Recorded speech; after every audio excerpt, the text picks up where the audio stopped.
저는 올해 67 김은숙입니다. 평생 큰 욕심 없이 살아왔고 내 자식 잘 키워 훌륭히 가정 이루고 살면 그걸로 행복하다고 생각해 왔습니다. 아들 도윤이 결혼했을 때 저는 이제야 내 역할이 끝났구나. 그렇게 생각했습니다. 그런데 며느리 지선과의 관계는 생각보다 쉽게 균형을 찾지 못했습니다. 처음엔 정말 사소한 것이었습니다. 인사할 때의 목소리 톤, 식탁 정리 방식, 아이 돌보는 손의 방향 같은 사소한 부분들. 저는 악의 없이 조언한 것이었지만 지선은 그걸 지적이라고 받아들였습니다. 그녀가 내 뒷모습을 보며 가볍게 입술을 깨무는 장면을 본 적이 있습니다. 그 작은 행동이 저에게는 뭔가 잘못되고 있다는 신호처럼 느껴졌습니다. 손주 주원이 태어난 이후 저는 매일같이 그 아이가 보고 싶었습니다. 아이가 울고 있길래 본능적으로 달려가 안아들었습니다. 그런데 그 순간 지선이 방에서 뛰쳐나오며 소리를 질렀습니다. 어머니, 그렇게 갑자기 안으시면 어떡해요? 저는 멈춰 섰습니다. 내 품에서 울던 아이가 갑자기 더 크게 울었고 지선은 아이를 제 팔에서 급하게 빼앗았습니다. 지금 낮잠 패턴 망가지잖아요. 제발 좀. 그녀는 떨리는 숨을 몰아쉬며 아이를 달랬습니다. 그 모습을 보며 저는 기가 막혀 말문이 막혔습니다. 아들은 난처하게 서 있다가 엄마, 지선이가 양육 스트레스가 좀 있어요. 이해해줘요. 라고 말했습니다. 하지만 저는 알 수 없었습니다. 그날 이후 지선은 아이를 제가 만지기만 해도 불편해했습니다. 며칠 뒤 우연히 지선의 SNS에 들어갔다가 심장이 멎는 듯한 글을 보았습니다.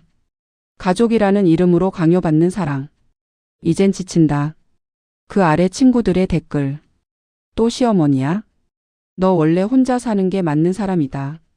결혼 왜 했어? 저는 핏기가 모두 사라진 손으로 휴대폰을 쥐었습니다. 나 그렇게 지선에게 부담이었나? 그럼 왜 한 번도 내색하지 않았을까? 왜 직접 말해주지 않았을까? 추석을 앞둔 어느 날 저는 용기 내어 지선에게 물었습니다. 지선아, 혹시 나한테 섭섭한 거 있으면 말해줘. 내가 다 들어줄게. 그러자 그녀는 마치 준비해둔 말처럼 멈춤 없이 쏟아냈습니다. 어머니는 늘 제가 부족한 사람처럼 말하시잖아요. 아기 재우는 방식도 이유식 만드는 것도 뭐든 다 간섭하셨잖아요. 내가? 난 그냥. 저도 주원이 엄마예요. 그 말은 제게 당신은 필요 없다고 선언하는 것 같았습니다. 아들은 애써 밝은 얼굴을 유지하며 말했습니다. 엄마도 잘하려고 그러시는 건 알겠어. 근데 지선도 자존심이 있잖아. 둘 다 조금만 양보하면 될 것 같아. 그 말은 사실 엄마가 양보해줬으면이라는 뜻이었습니다. 아들은 중간에서 양쪽에게 맡고 있는 사람처럼 지쳐 보였습니다. 그러나 저는 양보할 게 무엇인지조차 감이 잡히지 않았습니다. 주원 첫 돌잔치. 저는 그날을 손꼽아 기다리고 있었습니다. 그런데 어느 순간 SNS에 올라온 사진을 보고 경악했습니다. 풍선 장식 가득한 파티룸. 웃고 있는 지선과 도윤 그리고 친정 식구들. 하지만 저와 남편은 어디에도 없었습니다. 전화를 걸자 지선은 담담히 말했습니다. 어머니 말씀 안 드렸어요? 저희 그냥 조용히 하고 싶어서요. 시댁까지 부르면 번잡해지니까. 그 대답에서 배려나 미안함은 단 한 톨도 느껴지지 않았습니다. 며느리 친정어머니가 저를 찾아왔습니다. 우리 지선이가 많이 힘들어해요. 시어머니께서 양육에 너무 간섭하시니까. 간섭이라니요? 저는 그저 지선이가 울면서 그러더라고요. 애를 못 키우게 한다고. 저는 아무 말도 할 수 없었습니다. 상대방은 이미 결론을 내린 얼굴이었으니까요. 지선이 시댁 단톡방에서 조용히 나갔습니다. 아무 말도 아무 이모지도 남기지 않고 남편이 말했습니다. 이건 예민한 게 아니라 아예 끊어내겠다는 건데. 아들은 미안하다는 듯 말했습니다. 엄마, 지선이가 요즘 감정 기복이 심해. 너무 신경 쓰지 마. 하지만 저는 그날 지선은 우리 가족이라는 울타리에서 스스로 나갔다. 라고 느꼈습니다. 동네 지인이 조심스럽게 제게 물었습니다. 며느리분이 그러던데. 시어머니가 손주를 강제로 데려가려고 했었다면서요? 숨이 턱 막혔습니다. 제가요? 아니, 그런 적은. 그렇죠? 제가 들어도 이상했어요. 근데 지선 씨가 너무 울면서 얘기를 해서 저는 그 말을 들은 순간 지선이 나에 대한 이야기를 얼마나 왜곡하고 있는지 깨달았습니다. 저는 바로 아들에게 물었습니다. 도윤아, 지선이가 그런 말 했다는데 사실이니? 아들은 난감한 듯 눈을 피하며 말했습니다. 엄마가 주원이 강하게 안아든 적은 있잖아요. 지선이 그거 무서웠대. 그건 달래주려고 그랬던 건데. 두 분이 서로 생각하는 게 달라서 그래. 그냥 좀 지선 말도 들어줘. 그날 이후 저는 더는 아들에게도 내 마음을 털어놓을 수 없게 되었습니다. 지선이 제게 처음으로 감정 폭발을 보인 날이었습니다. 어머니는 항상 나는 그런 의도 아니었다는 말만 하시죠. 그게 제일 질려요. 나는 정말 저를 나쁜 사람 만들지 마세요. 전 노력 많이 했어요. 그녀는 진심으로 화가 난 듯 했지만 그 화의 방향은 철저히 나를 향해 있었습니다. 주원 생일을 맞아 작은 장난감을 사갔습니다. 하지만 지선은 방문을 반쯤만 열고 차갑게 말했습니다. 이런 거 사오지 말라고 했잖아요. 주원이 좋아할까 해서. 저는 싫어요. 제 아이입니다. 제가 결정해요. 문은 그 말이 끝나기 무섭게 닫혔습니다. 그 문틈에 남은 바람이 얼음처럼 차갑게 느껴졌습니다. 그 뒤로 지선은 제가 준 모든 옷과 선물을 장롱 깊숙이 넣었고 가족 사진에서 제 사진을 제거했습니다. 아들은 말했습니다. 지선이가 집 정리한다고 단순히 미니멀 라이프래. 하지만 저는 알았습니다. 그건 정리가 아니라 삭제였습니다. 나라는 존재 자체를 삭제하려는 시도. 예전 아들과 며느리와 여행 갔을 때 찍은 사진이 걸려있던 벽이 텅 빈 걸 발견했습니다. 그 사진 어디 갔니? 제가 물었을 때 지선은 눈길도 주지 않은 채 말했습니다. 그냥 보기도 싫어서요. 순간 가슴 깊은 곳에서 삭신이 무너져 내리는 것 같았습니다. 아들은 회사에서도 스트레스, 집에서도 스트레스. 얼굴은 홀쭉해지고 눈 밑엔 다크서클이 내려앉았습니다. 엄마, 나 요즘 너무 힘들어. 지선이랑도 자꾸 싸워. 당신 때문도 엄마 때문도 아닌데 뭐가 문제인지 모르겠어. 아들은 숨이 멎을 듯한 표정이었습니다. 한 가정이 흔들리는 소리가 가슴을 쿵쿵 울렸습니다. 어느 날 아들의 노트북 화면에서 우연히 심리상담 기록을 보게 되었습니다. 그곳에 적힌 문장. 시어머니로부터 받은 정서적 스트레스. 저는 그 문장을 읽는 순간 숨이 멎는 것 같았습니다. 내가 그런 존재였단 말인가? 그 단어는 마치 내 존재를 죄로 만들어 버리는 것 같았습니다. 어느 날 지선이 여행용 캐리어에 짐을 넣고 있었습니다. 지선아, 무슨 일이야? 그녀는 내 눈을 바라보지 않고 말했습니다. 잠깐 친정가 있을게요. 잠깐? 저 이 집에서 숨이 막혀요. 저는 정말 아무 말도 할 수 없었습니다. 숨이 막힌다는 표현이 마치 나를 가해자로 규정하는 말 같았으니까요. 며칠 뒤 동네에서 또 다른 소문을 들었습니다. 지선이 시댁 때문에 우울증 왔다던데? 시어머니가 너무 집착해서 며느리가 도망갔다더라. 저는 한마디도 하지 못했습니다. 말을 하면 오히려 더 욕을 먹을 것 같았습니다. 사람들은 이야기할 대상이 필요했고 그 대상이 우연히 나였을 뿐이었습니다. 지선은 주원을 데리고 친정으로 갔습니다. 아들은 말했습니다. 일주일만 있다가 온대. 엄마 너무 걱정하지 마. 하지만 일주일이 한 달이 되고 한 달이 두 달이 되었지만 지선은 돌아오지 않았습니다. 손주 목소리, 웃음, 울음. 그 모든 게 사라졌습니다. 내 품이 텅 비었습니다. 어느 날 아들이 술에 취한 채 저를 찾아와 바닥에 주저앉아 울었습니다.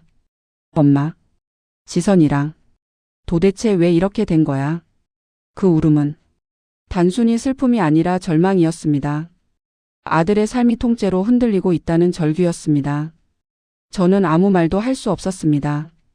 내가 뭘 설명해도 지금 이 아이가 바라는 대답은 모든 걸 되돌릴 수 있다라는 말일 텐데 나는 그 힘이 없었으니까요.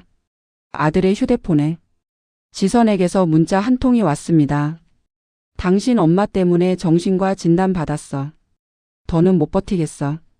아들은 그 문자를 읽고 손에서 휴대폰을 떨어뜨렸습니다. 저는 멍해졌습니다. 정신과? 진단서? 지선은 점점 더 강력한 카드를 꺼내며 나를 압박해오고 있었습니다. 그 즈음 남편이 쓰러졌습니다. 평소 혈압약을 꾸준히 챙겨 먹었지만 스트레스가 컸던 것 같습니다. 병실에서 정신을 차리고도 남편은 연신 제 손을 꼭 잡고 말했습니다. 우리 이제 진짜 어떻게 해야 하나? 하지만 지선은 연락 한 번 없었습니다. 손주는커녕 병문 안조차 오지 않았습니다. 그날 밤 아들이 지선에게 전화를 걸었고 스피커폰으로 대화가 흘러나왔습니다. 지선아, 아빠 쓰러지셨어. 와야 하지 않겠어? 길고 긴 침묵 끝에 지선은 차갑게 말했습니다. 당신 엄마 문제부터 해결하고 말해. 아들은 울먹이며 말했습니다. 지선아, 그게 이렇게까지 큰 문제가 돼야 해? 나한텐 커. 그리고 전화를 끊었습니다. 지선의 목소리는 얼음같이 굳어 있었습니다. 며느리 SNS에서 반지가 빠진 왼손 사진을 보았습니다. 그 아래 댓글들. 드디어 결심했네. 그냥 헤어져. 그 집은 답 없어. 내가 너무 오래 참았어. 그 사진을 본 순간 저는 비로소 인정했습니다. 지선은 도윤과의 관계뿐 아니라 우리 가족과의 관계도 끝낼 준비가 되어 있었다. 아들이 힘없이 말했습니다. 엄마, 지선이가 이혼 생각 중이래. 저는 제 심장이 쏟아져 나오는 것 같았습니다. 왜 그런 말을 해? 지선이가 말하길. 엄마 때문에 마음이 너무 망가졌대. 그 순간 남편은 심장 통증을 호소하며 다시 쓰러질 뻔했고 저는 남편 등을 쓸어내리며 울었습니다. 이 작은 집 한 칸이 차갑게 무너져 가고 있었습니다. 아들은 눈이 벌겋게 충혈된 채 말했습니다. 엄마, 제발 단 한 번만 지선한테 사과해줘. 뭐가 됐든 엄마가 안 잘못하셨다는 거 알지만 지금은 가정을 지키는 게 먼저야. 저는 입술이 달달 떨렸습니다. 내가 잘못한 게 뭔지도 모르는데 무엇을 사과해야 하지. 하지만 아들이 그렇게 절박하게 매달리는 모습을 보니 그냥 그 모든 걸 포기하고 싶어졌습니다. 저는 지선이 있는 친정집으로 갔습니다. 심장이 뛰어 목이 말랐고 손은 얼음처럼 차가웠습니다. 지선이 문을 열었을 때 저는 아무 망설임 없이 바닥에 무릎을 꿇었습니다. 미안하다 지선아. 내가 뭘 잘못했든 그게 뭐든 미안하다. 그런데 지선은 고개조차 돌리지 않았습니다. 늦었어요. 그 말은 칼이 되어 제 가슴 깊은 곳에 꽂혔습니다. 지선 친정집에서 나오는 길 저는 그녀가 몰래 숨겨둔 사진 한 장을 우연히 보게 되었습니다. 그 사진을 보는 순간 제 몸은 그대로 굳어버렸습니다. 그 사진에는 제가 전혀 모르는 끔찍한 진실 하나가 담겨 있었습니다. 그 사진이 며느리와 나 사이 모든 갈등의 원인이었고 지금까지 벌어진 일의 초점이었습니다. 그리고 그 사진은 한순간에 모든 진실을 뒤집어 놓았습니다. 며느리 지연이 감기에 걸렸다는 소식을 듣고 나는 조심스레 집으로 갔다. 그냥 따뜻한 죽이라도 끓여주고 싶었다. 문을 열자 지연이 누워 있었고 나는 작은 목소리로 말했다. 지연아, 죽 좀 끓여왔어. 조금 먹어. 하지만 지연은 벌떡 일어나 소리쳤다. 어머니, 제 허락도 없이 집에 들어오시면 어떡해요? 순간 아들까지 달려왔다. 엄마, 왜 이래? 지연 스트레스 받잖아. 나는 말문이 막혔다. 도움을 주러 간 내가 침입자가 되어 있었다. 며느리는 울었고 아들은 며느리를 감싸 안았다. 엄마가 자꾸 우리 생활에 간섭해. 지연은 고의적으로 날 쳐다보며 말했다. 어머니가 자꾸 저를 무시해요. 나는 순식간에 가해자가 되었다. 도와주려 한 행동 하나하나가 오해가 되어 돌아오고 있었다. 며느리의 집을 나올 때 나는 보았다. 낯선 남자 신발 한 켤레가 현관 구석에 놓여 있었다. 다른 손님? 친척? 나는 알 수 없었다. 하지만 불길한 느낌은 지울 수 없었다. 지연은 결혼 후 단 한 번도 우리 집 손님을 초대한 적 없던 사람이었다. 그런 그녀가 아플 때 누군가 집에 있었다. 그날 밤 나는 잠을 이루지 못했다. 며칠 뒤 동네 지인 한 명이 조심스레 말을 꺼냈다. 며느리 남자분이랑 있는 걸 봤다는 사람도 있더라. 나는 손을 떨며 말했다. 아니야, 지연이가 그럴 리 없어. 그런데 지인은 확신에 찬 목소리였다. 2번이나 봤대. 아주 다정하게. 그 말이 내 머리를 세게 후려쳤다. 나는 고민 끝에 아들에게 이야기하려 했다. 하지만 아들은 내 말을 들을 준비조차 되어 있지 않았다. 엄마, 또 지연 흠잡는 얘기면 그만해. 아들아, 그게 아니라. 엄마가 자꾸 지연을 몰아붙이니까 우리 부부가 힘들어. 나는 입을 다물었다. 지연의 행동을 말하면 말할수록 나는 질투하는 시어머니가 되어갔다. 며칠 뒤 어느 카페에서 우연히 지연과 그 남자를 보았다. 그들은 팔을 맞대고 아무렇지 않게 웃고 있었다. 나는 손에 들고 있던 우산을 떨어뜨렸다. 지연이 나를 보았다. 표정은 놀랄 줄 알았지만 오히려 태연했다. 어머니, 여기서 뭐 하세요? 그 남자는 지연 옆에서 묘한 미소를 지었다. 나는 떨리는 목소리로 물었다. 저 누구신데? 지연이 짧게 대답했다. 직장 동료예요. 오해하지 마세요. 하지만 그들의 거리감은 단순한 동료가 아니었다. 아니, 딱 보였다. 서로에게 친숙하고 너무 자연스러웠다. 그 남자는 나에게 가볍게 인사하더니 사라졌다. 나는 지연에게 말했다. 지연아, 부부끼리 솔직해져야 하는 거 아니니? 지연의 눈빛이 번뜩였다. 어머니가 뭘 본 건데요? 저를 감시하세요? 그게 아니라. 남편한테 이 말하면 어머니 정말 가만 안 둘 거예요. 나는 말을 잃었다. 한순간에 파탄의 원인으로 몰리고 있었다. 며칠 후 아들이 집에 찾아왔다. 엄마, 지연이 울면서 전화 왔어. 왜 지연을 의심해? 나는 차분히 말했다. 아들아, 너도 직접 보면. 그러나 아들은 내 말을 자르며 언성을 높였다. 엄마가 만든 오해 때문에 우리 부부가 늘 싸워. 이제 제발 좀 놔줘. 그 말이 가장 아팠다. 놔줘. 나는 비로소 내가 아들을 잃고 있다는 사실을 느꼈다. 그날 밤 한 장의 사진이 내 휴대폰으로 도착했다. 번호는 모르는 번호였다. 사진에는 지연과 그 남자가 붉은 조명 아래서 손을 잡고 있었다. 지연의 표정은 매우 다정했고 남자는 지연의 허리를 감싸고 있었다. 사진 하단에는 이렇게 적혀 있었다. 시어머니가 먼저 알아야 할 것 같아서요. 내 심장이 멈출 것 같았다. 아들이 잠시 집으로 왔다. 나는 떨리는 손으로 휴대폰을 건넸다. 아들아, 이 사진 좀 봐.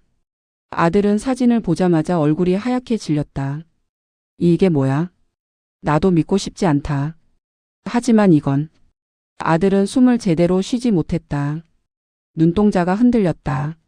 아들은 소파에 주저앉아 머리를 감쌌다. 엄마, 설마 지연이가? 나는 아들의 어깨에 손을 올렸다. 지연이를 사랑하는 건 아는데 이건 봐야 하잖니. 잠시 후 아들은 이를 꽉 깨물며 말했다. 확인해야겠어. 그의 목소리는 떨리고 있었다. 아들은 집으로 돌아가 지연에게 사진을 보여주었다. 지연은 울음을 터뜨리며 소리쳤다고 한다. 저 남자는 그냥 회사 오빠예요. 어머니가 또 저를. 하지만 아들은 더는 며느리의 말을 곧이곧대로 믿지 않았다. 허리를 감싸고 웃는 게 동료라고? 설명해. 지연은 말을 잇지 못했다. 아들은 며칠 동안 그 남자에 대해 조사를 했다. 마침내 놀라운 사실을 알게 되었다. 그 남자는 지연의 대학 동기 그리고 지연과 과거 연인 사이였다는 것. 심지어 결혼 후에도 몇 차례 연락을 주고받았다는 사실도 알았다. 지연은 결국 말했다. 그 사람 그냥 힘들 때 몇 번 만났어요. 하지만 절대 그 이상은 아니었어요. 그러나 아들은 더는 믿을 수 없었다. 그럼 저 사진은? 손잡고 허리 감싸고 그게 친구야? 지연은 변명만 늘어놓았다. 지연은 갑자기 태도를 바꿨다. 어머니가 우리 사이를 망치려고 일부러 조작한 거예요. 누가 보낸지 알 수도 없는 사진을 믿어요? 아들은 얼굴을 찡그렸다. 지연아, 사진이 조작 같아 보여? 지연은 말문이 막혔다. 며칠 뒤 나에게 다시 한 장의 새로운 사진이 도착했다. 이번에는 둘이 호텔 로비에서 나오는 장면이었다. 그리고 사진은 연속 촬영이었다. 도망갈 변명이 없었다. 아들은 사진을 보고 무너졌다. 아들은 나에게 와서 울었다. 엄마, 나 바보 같은 거지? 엄마 말만 믿었어도. 나는 아들을 꼭 안아주었다. 아들아, 누구보다 너를 믿었어. 아들의 울음이 내 가슴을 찢었다. 아들은 지연에게 말했다. 정리하자. 더는 너를 믿을 수 없어. 지연은 소리치고 울고 매달렸다. 한 번만 기회를. 하지만 이미 늦어 있었다. 사진은 모든 걸 말해주고 있었다. 지연은 큰 가방을 들고 집을 나갔다. 마지막으로 돌아보지도 않았다. 아들은 멍한 눈으로 그녀의 뒷모습을 바라보았다. 그날 내 아들은 몇 년 만에 처음으로 내 품에서 잠들었다. 어린 아이처럼. 며칠 뒤 그 사진을 보낸 정체불명의 번호로 문자가 왔다. 그 남자 아내입니다. 저도 폭로할 수밖에 없었어요. 죄송합니다.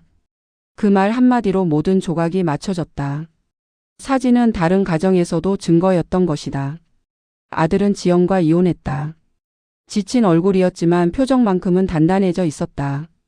나는 조용히 말했다. 아들아, 이제 우리 둘이 천천히 살아가자. 아들은 고개를 끄덕이며 말했다. 엄마, 가장 큰 상처를 준 건 지연이 아니라 엄마 말 안 믿은 내가 더 죄인이야. 나는 울음을 삼켰다. 단 한 장의 사진, 그 사진이 아니었다면 나는 평생 오해받고 우리 가족은 완전히 무너졌을 것이다. 하지만 진실은 결국 드러났다. 그리고 남은 건 우리 모자에 새로 시작할 조용한 삶이었다.